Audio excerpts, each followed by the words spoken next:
Саламатсыздарбы, урматтуу телекөрүүчүлөр. Бүгүнкү темабызда суунун басымын текшерүүчү манометрлерди койгонго аракет кылабыз. Бул манометрлер жогорку басымда да, ортоңку басымда да жана кичи басымда бар.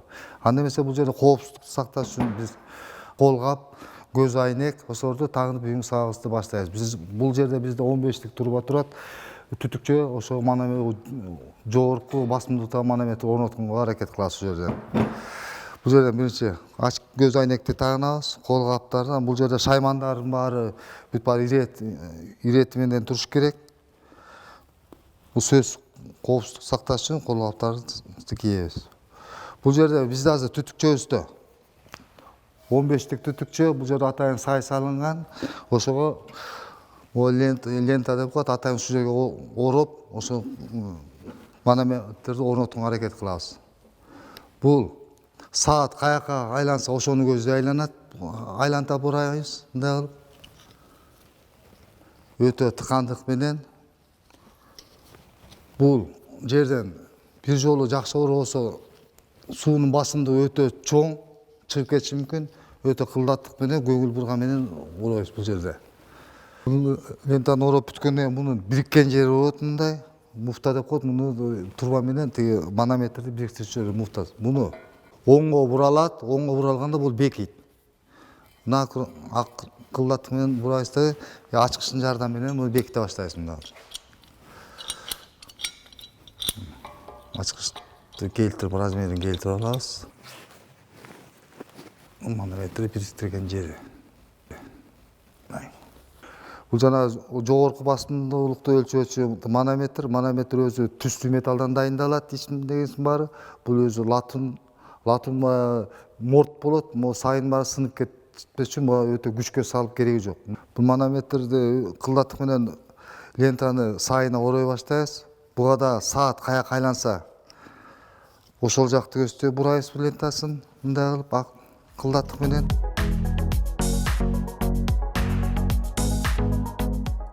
Үзүп алабыз дагы.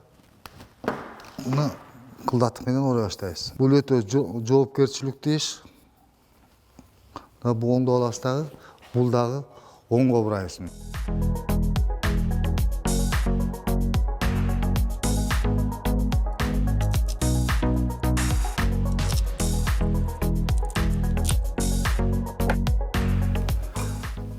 Буну адамга иштеп атканы көрүнүшүн, адамга көрүнүшүн маңдай жагына келтиребиз мындай кылып.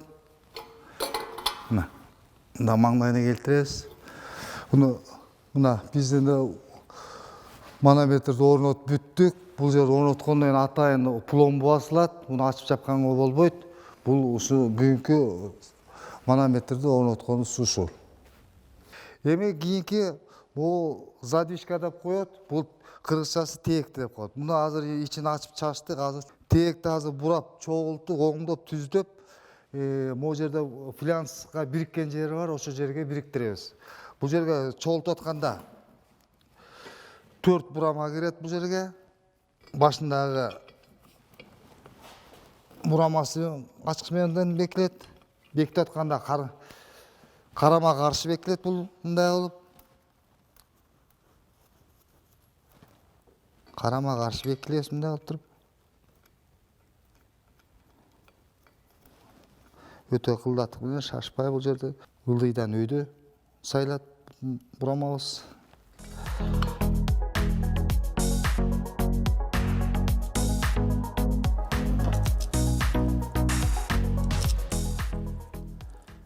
Бул жерде оңдоп түздөө иштери боюнча муну оңдоп койсо дагы бир 10 жыл кызмат кылат. Муну бекитип атканда карама каршы бекитебиз. Мына гайкасын кармап алабыз. Дагы бураманын өзүн бурайбыз. Биринчи биягын бекитип алабыз. Өтө катуу тартпайбыз. Мындан кийин астыңкысын беките баштайбыз. Өтө катуу тартпайбыз. Андан карама каршы. Андан кийин мунусун өтөбүз үчүнчүсүнө.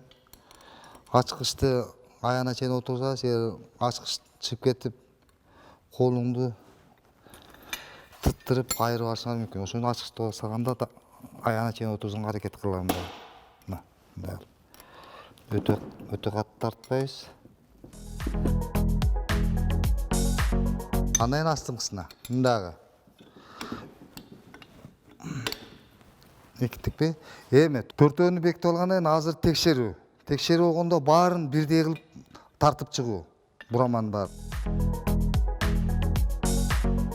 Оңго бекилет, солго чечилет. Мына.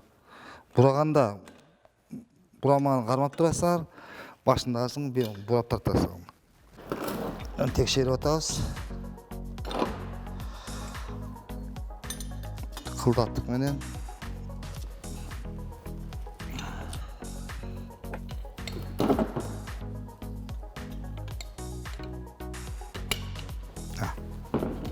Бәрі қосып қалды. Бәрін қарама қаршы тағы текшеребіз соны. Bir жол жазаш керек мұны қайта-қайта. Açma.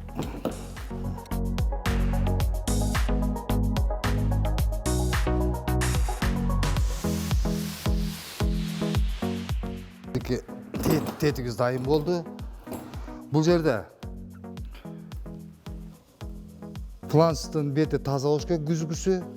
Ал жерин уларын сүрүп тазалап коебуз. Анан бул жерде тетиктин маңдай бетинде күзгүсү. Ал жерде сууда тургандыктан карыганда кум, баткыктар болуп калышы экен, ошонун баарын тазалаш керек. Мунун өгөн жардам менен өтө катуу эмес, мындай кылып сүрүп тазалап коебуз эки жагын тең. Азыр флансы бириккен жерге бириктирүүгө аракет кылабыз.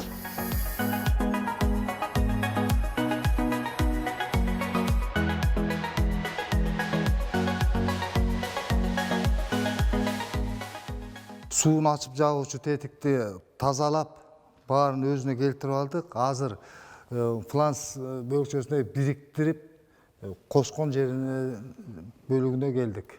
Бул прокладка деп коет. Прокладдын атайында кулагы менен жасалган. Бул кулагын ары бери кыймылдатып, келип жерине келтирип, түздөп кармап турууга. Бул жерге биринчи болттор сая алабыз, астына эки болтту мындайынан кылып. Же болбосо мындай мунун өзүнө да сая алсак болот, тетиктин өзүнө. Биринчи асты жагын келтирип аласыз мындай.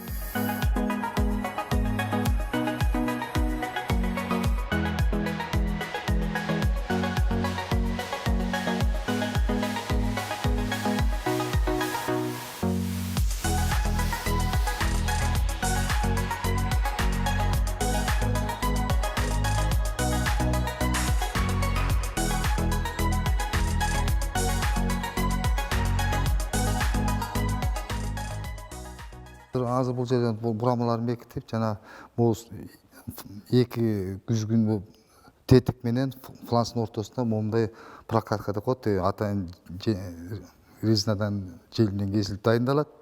Кулак ары бери жыйын кыймылдап турганга азыр ошо жерине келдик. Буну тешти бирине келтирип мындай кармап коюп алабыз. Кармап коюп атканда могу бурамага теши келип калбаш үчүн буну атайын менен келтиребиз.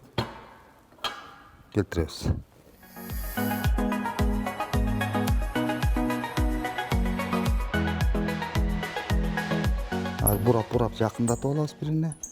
Анан ачкыч жардам менен жана мен айткандай эле карама каршы тартып, анан акырында текшерүү ишин жүргүзөбүз.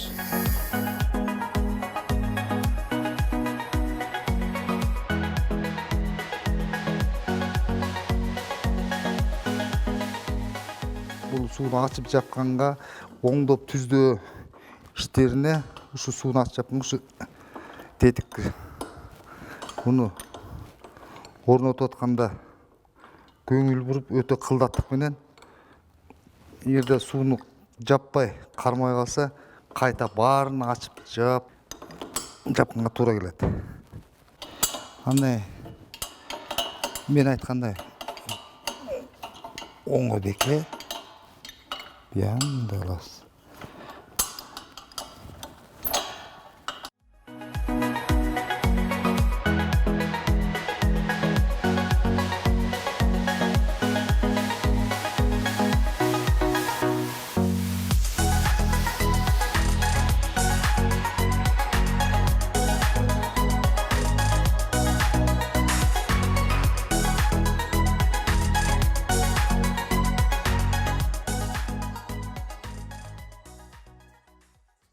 Бул жерден шашпаш керек.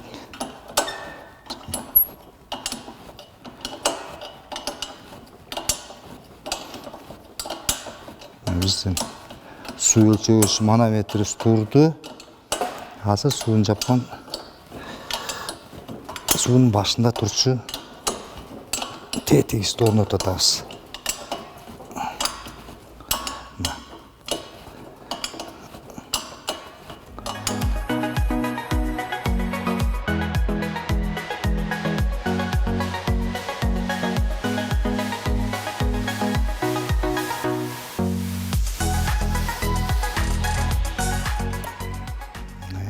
Астын бурайбыз.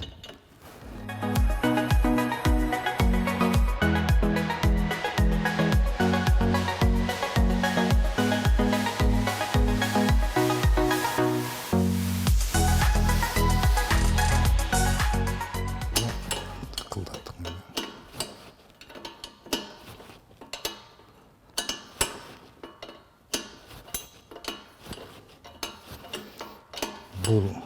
Бул тетик газда да колдонулат, сууда деле ушундай колдонулат. Ысык сууда да, муздак сууда да,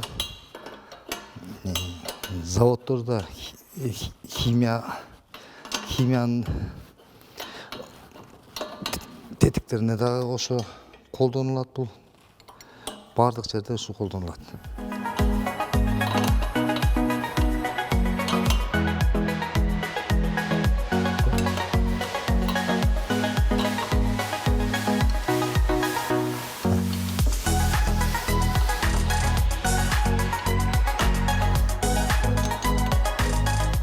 Кайта текшерип чыгабыз баарын.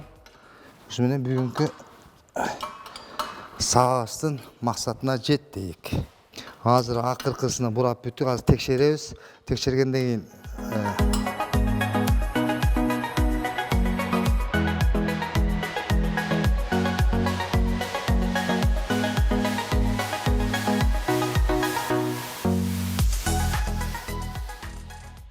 урматтуу телекөрүүчүлөр, бүгүнкү сабагыбыздын максатына жеттик. Бүгүнкү сабагыбыздын темасы боюнча суу өлчөгүч манометрин орнотуп эле, аны орноттук. Бул жерде суунун башында турчу тетикти курап чогултуп эле, флянс бөлүкчөсүндө бириктирип эле, ошонун баарын бүгүн бириктирдик. Ошондой эле сууну үйүңүздөргө киргизип алсаңыздар болот. Бул жерде бүгүнкү сабагыбыз ушу сууну башына турган тетикти орнотуп эле, манометрди. Көңүл бурганыңыздарга чоң рахмат. Эмки сабактан жолукканча кош болуңуздар.